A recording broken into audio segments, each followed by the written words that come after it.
vamos a hacer una breve introducción al estudio de las influencias, viéndolo desde una teoría específica, la teoría funcionalista. La teoría funcionalista comenzó a finales del siglo XIX y a inicios del siglo XX. Esta teoría buscaba entender, analizar e investigar los efectos que tenían los medios de comunicación en las personas. Tenemos que entender también que toda teoría investigativa está sujeta a la subjetividad del investigador, y este caso no es la excepción. Pero también sabemos que Lasserfield, uno de los ponentes importantes de esta corriente teórica, mantenía un análisis conductista que era entre el emisor y el receptor y el efecto que tenía el emisor en el receptor. Entonces era un estudio de los efectos y su capacidad persuasiva. Estamos hablando de un tiempo en donde la comunicación y los medios de comunicación se volvieron más masificados. ¿Qué quiero decir con esto? Que había menos emisores por parte de menos organismos que emitían mensajes comunicativos a grandes masas de personas, o sea, los receptores. Y de ahí viene la palabra masificación. El objeto de la comunicación de masas, que es la investigación positivista, empirista y cuantitativa, investiga la creación de una opinión pública, de la propaganda y de técnicas de persuasión. Entonces, con este contexto, podemos entender un poco más fácilmente conceptos como la comunicación de masas, que un ejemplo muy obvio podría ser la radio, que se encarga de una radio, una persona hablando, un mensaje dirigido a muchas personas, millones de personas. Y pues otro ejemplo de esto, de un concepto como el hombre masa, es el efecto que tuvo la Guerra de los Mundos, historia que salió en la radio en 1938, que causó un efecto narcotizante en la población americana.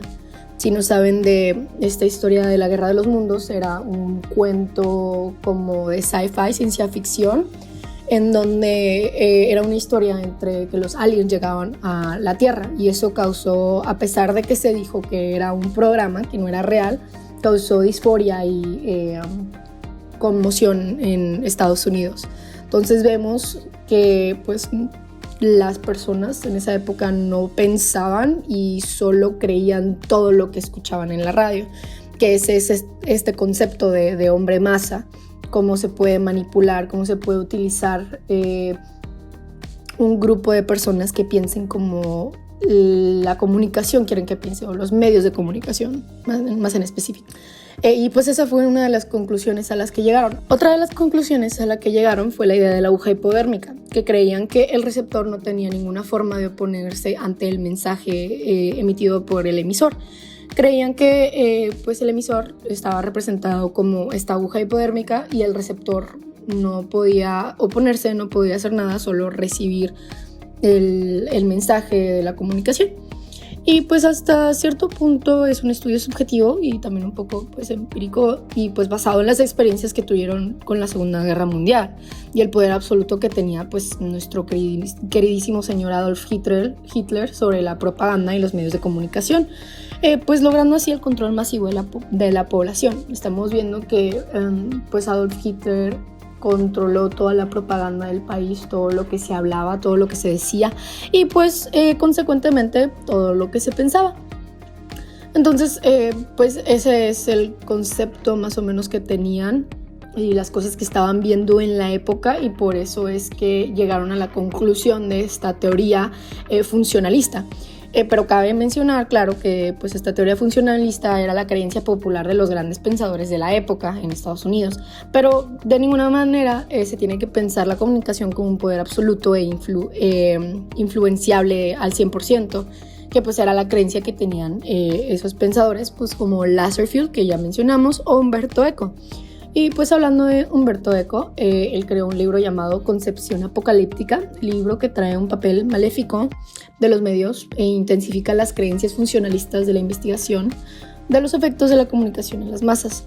Umberto Eco, en su teoría apocalíptica, creía que la cultura es cultivada a nivel individual, pero no creía en los medios, o bueno, desconfiaba de ellos y de su poder para comunicar y transmitir de manera parcial e incorrupta la cultura. Humberto hasta cierto punto podríamos decir que satanizaba la comunicación de masas, creía que era una decadencia irrecuperable de nuestra civilización. Y pues es muy interesante porque pues en realidad considero que pues ya hemos evolucionado un poco más, cosa que fue desmentida por Benjamin, que era como la contraparte de estas corrientes teóricas. Benjamin creía que sí se podía, por cierto, Benjamin vivió durante 1994, por ahí es que se salió este escrito. Benjamin creía que sí se podría lograr un tipo de democratización de la comunicación. Y si lo ponemos en perspectiva, hoy en día sí hay cierto tipo de descentralización y cierta democracia en la comunicación. No hablamos más de un hombre masa sin poder, de un emisor y un receptor, sino de una comunicación real, en donde todas las personas y todas las acciones tienen acciones y reacciones, y no se limitan al control por parte de un solo emisor. Por ejemplo, las redes sociales como TikTok, Instagram, Twitter, apps en donde cualquier persona puede decir lo que sea y pueden tener un gran alcance y visualización. Todavía hay cabida a la persuasión mediática, pero no es considerada como lo era anteriormente, que era como un poder absoluto y totalitario sobre persuasión hacia las masas. Y bueno, fin.